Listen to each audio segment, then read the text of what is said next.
I'm here to talk about success, right?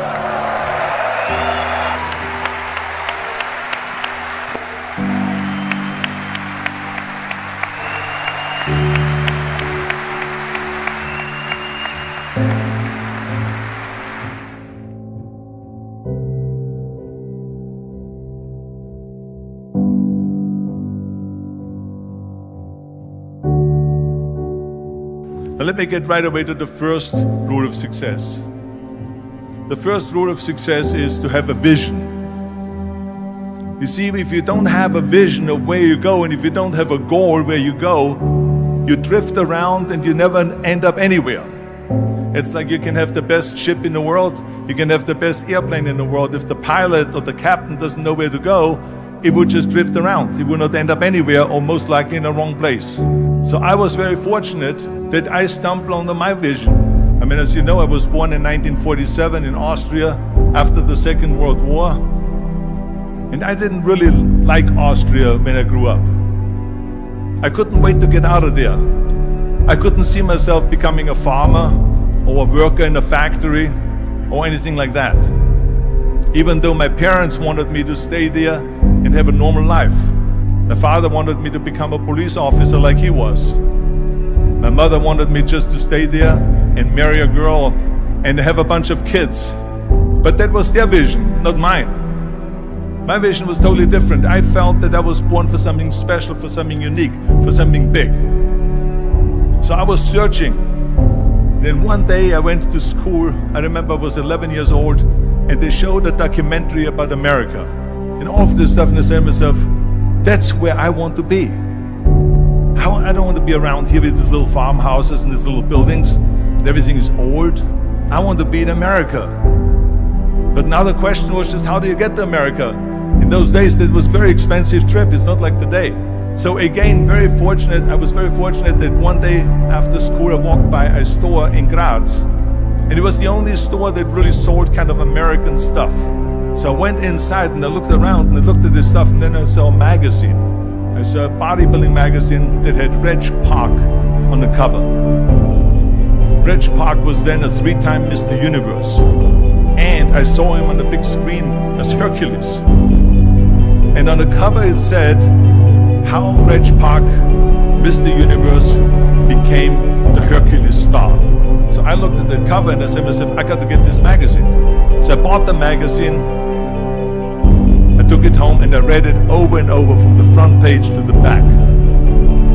It had everything in there, how he trained, how he was working out in Leeds, England, in a factory town, how he worked out every day for 3-4 hours and became the strongest man of Europe, and how he won Mr. Europe, Mr. Great Britain, and then eventually Mr. Universe. And how he won the second Mr. Universe and the third Mr. Universe, and how he was discovered to play the starring role in Hercules.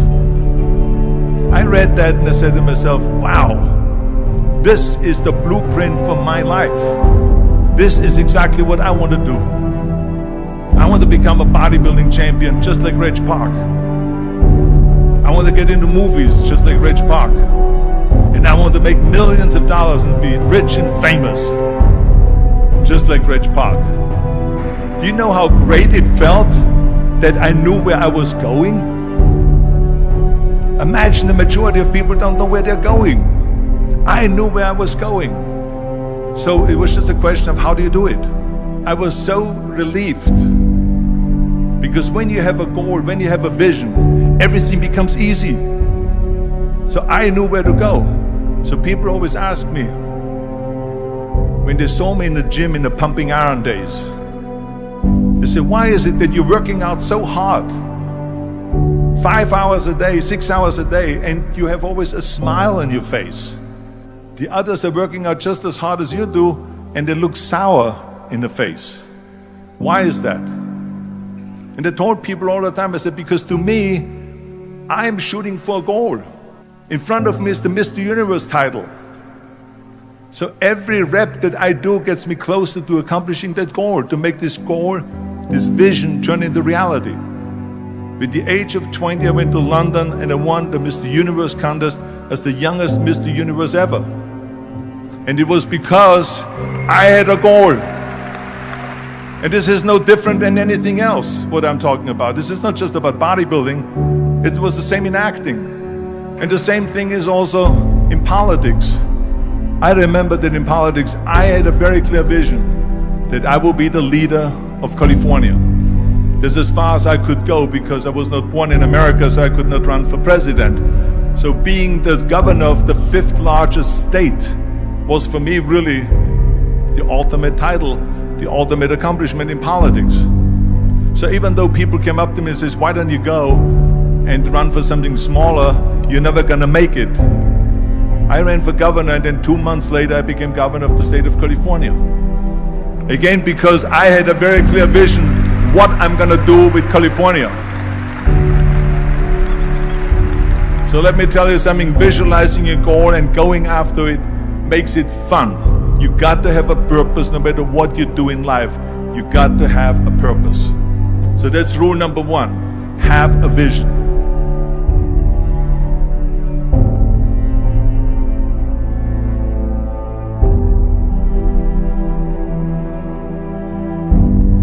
Rule number 2 is, don't listen to the naysayers. Everything I ever did, the thing that I heard out of people's mouth was, that's impossible. That can't be done. Or no. I remember when I wanted to be a bodybuilding champion, including my parents and everyone else around me, said this is impossible. That is exactly what I heard, and of course I proved to the people that it can be done. So whenever someone said to me, it can't be done, I heard it can be done. When they said no, I heard yes. And when they said it's impossible, I heard it is possible. Because I am a strong believer. I'm a strong believer what Nelson Mandela said, that everything is always impossible until someone does it. Well, I'm gonna be the one, I said to myself, I'm gonna do it and I'm gonna show it to them. Maybe it has never been done before. That's perfectly fine with me. But I'm gonna do it. And I did not listen to the naysayers. The same was also when I went into not just in bodybuilding, they said no. When I wanted to come to America, when I wanted to go to America, they said it's impossible. There's no money that you have to fly even over there. You have no money when you go over there to live with. And what do you think, they're gonna wait for you? They have plenty of big bodybuilders over there. It was all no, and it can't be done, it's impossible. And I remember then that the same thing happened also when I'm into the show business. I won 13 world bodybuilding championships altogether, and now I said to the agent, the Hollywood agent, I want to get into movies. He said, that's funny, Arnold.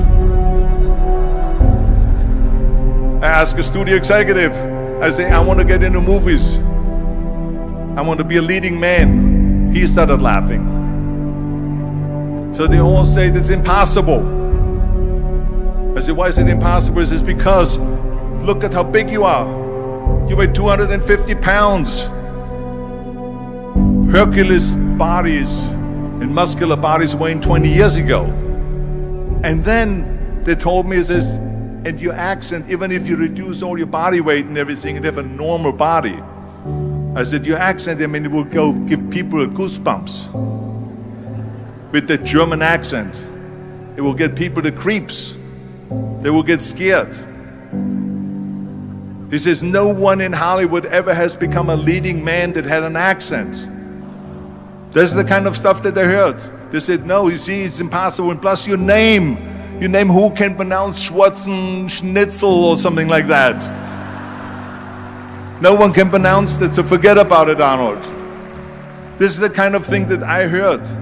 Now that's very encouraging, isn't it? But you know something? I didn't give a shit.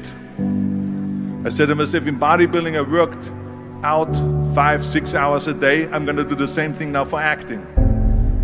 And of course I went to college to study English, accent removal, acting classes, and all of this stuff, all day long. I worked and I worked and I worked. And within a short period of time, I made one movie called Hercules in New York, which of course went right into the toilet. But it didn't discourage me. I still had the same vision. And then all of a sudden, I was asked to star in Conan the Barbarian. And after I did Conan the Barbarian, the director at the press conference said to the press, he said to the press, if we wouldn't have had Arnold, we would have had to build one. And the same thing was with Terminator. After we were finished filming Terminator, Jim Cameron said to the press, if Arnold wouldn't have had that accent and talked like a machine, I think the movie wouldn't have worked. So think about that. The body and the accent that they attacked was an asset.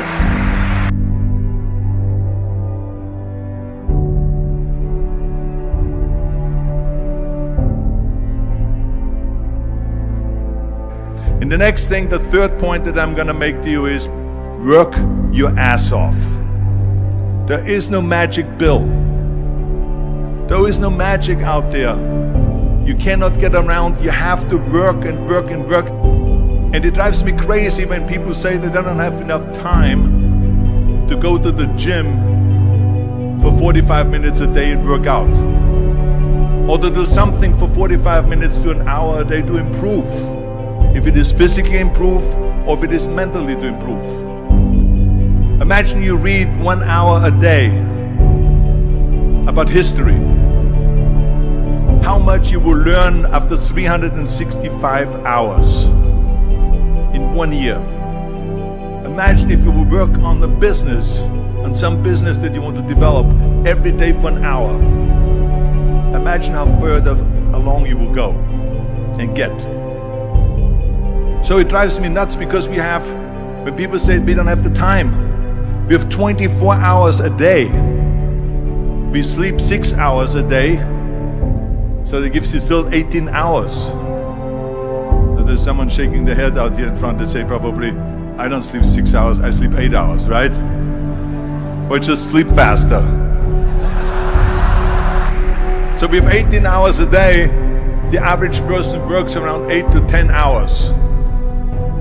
So let's assume it's 10 hours, so we have 8 hours left. Then you travel around an hour a day, maybe 2 hours a day. So now you have still 6 hours left. What do we do with the 6 hours? Then we eat a little bit, then we schmooze a little bit, talk a little bit to people and all that stuff. But you can see how much time there is available if you organize your day. So you got to work hard. I mean, let me tell you something. When I went to America, I went to college. I went and worked out 5 hours a day. And I was working on construction. Because in those days in bodybuilding, there was no money. I didn't have the money for food supplements or anything. So I had to go to work. So I worked on construction. I went to college. I worked out in the gym. And at night, from 8 o'clock at night to 12 midnight, I went to acting class 4 times a week. So I did all of that. There was not one single minute that I wasted. I became very friendly with Muhammad Ali in the 70s. And Muhammad Ali worked his butt off. And I saw it firsthand. And I remember that there was a sports writer that was there in the gym when he was working out and he was doing sit-ups. And they asked him, how many sit-ups do you do? And he said, I don't start counting until it hurts. Now think about that. He doesn't start counting his sit-ups until he feels pain. That's when he starts counting. That is working hard. And so you can't get around the hard work. It doesn't matter who it is.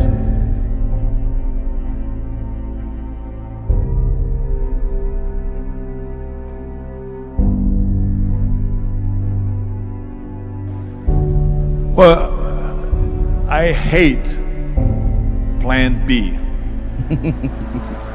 But when you start doubting yourself, that's very dangerous. Because now what you're basically saying is that if my plan doesn't work, I have a fallback plan, I have a plan B. And that means that you start thinking about plan B, and every thought that you put into plan B you're taking away now that thought and that energy from plan A. And it's very important to understand that we function better if there is no safety net. I'm telling you, I've never ever had a plan B. I made a full commitment that I'm gonna go and be a bodybuilding champion. I made a full commitment that I'm gonna be in America. I made a full commitment that I'm gonna get into show business and I'm going to be a leading man. No matter what it takes, I will do the work. I will do the work over and over and over until I get it. And the reason, one of the main reasons why people want to have a plan B is because they are worried about failing. What is if I fail, then I don't have anything else? Well, let me tell you something, don't be afraid of failing, because there's nothing wrong with failing. You have to fail in order to climb that ladder. There's no one that doesn't fail. Michael Jordan said in one of his interviews, when they said, "You're unbelievable, you're the greatest basketball player of all times." I mean, tell me about that. And he says, well, you're just mentioning the successes. But he says, for me to become the greatest basketball player, I missed 9,000 shots when I was playing basketball at the NBA games. Does it make him a failure? No. He's one of the greatest basketball players of all times, but he failed 9,000 times. Do you get it? We all fail. It's okay. What is not okay is that when you fail, you stay down. Whoever stays down is a loser. And winners will fail and get up. Fail and get up. Fail and get up. You always get up. That is a winner. That is a winner.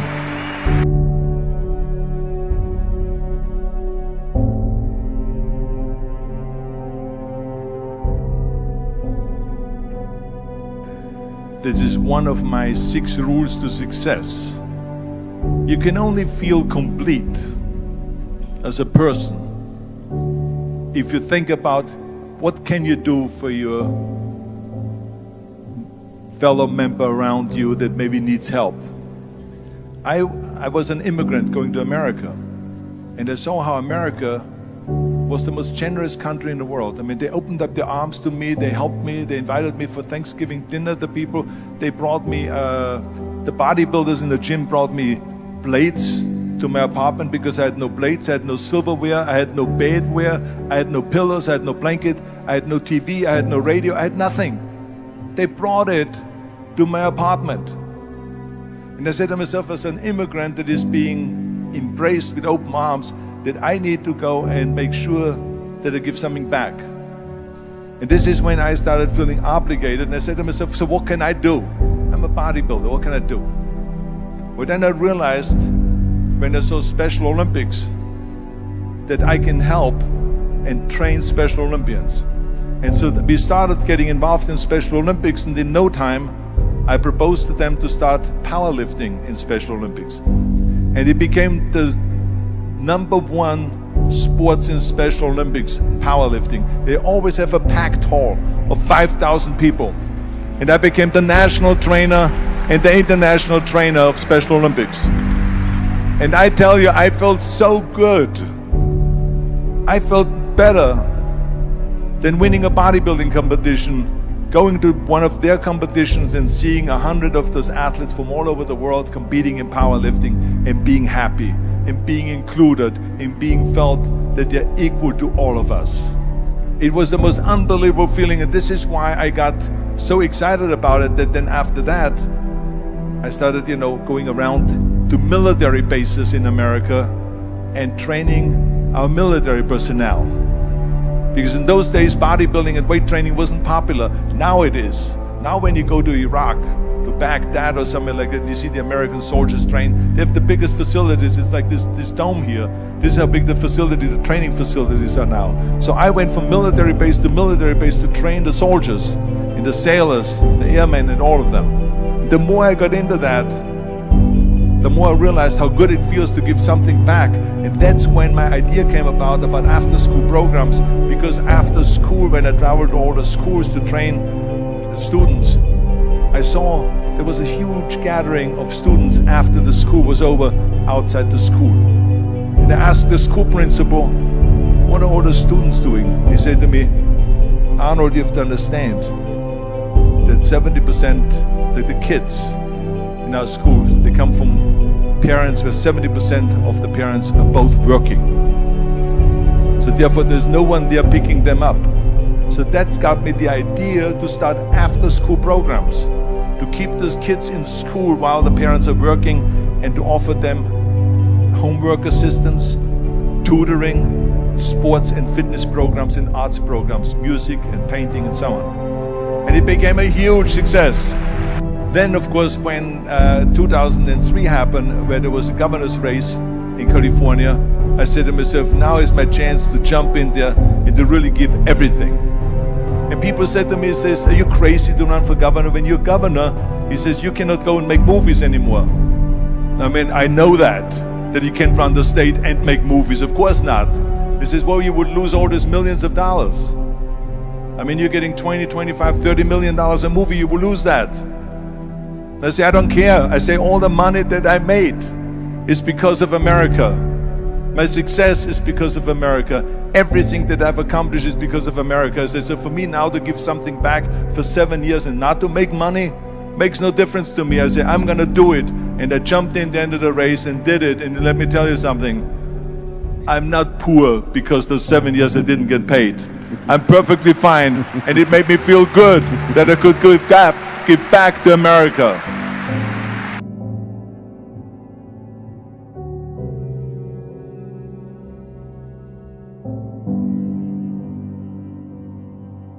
Well, I think that every day we are benefiting from someone helping us.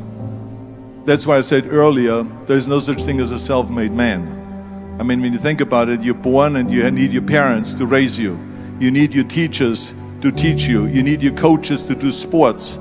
And so when I think about back of the people that helped me, I remember that everything I did always needed help. Think about it when someone says, Arnold, you're the greatest self-made man. I said, you can call me anything you want, but don't ever call me self-made man. I said, because I did not get to that point by myself. I mean, think about just to be successful in the movies. The only one that makes you successful in the movie is the people that go to see the movie. So how can you say to yourself, made man, when you need millions and millions and millions of people all over the world to go and see your movies? So people, then the press looks at it and says, this guy is a big box office success. It's the people, it's you.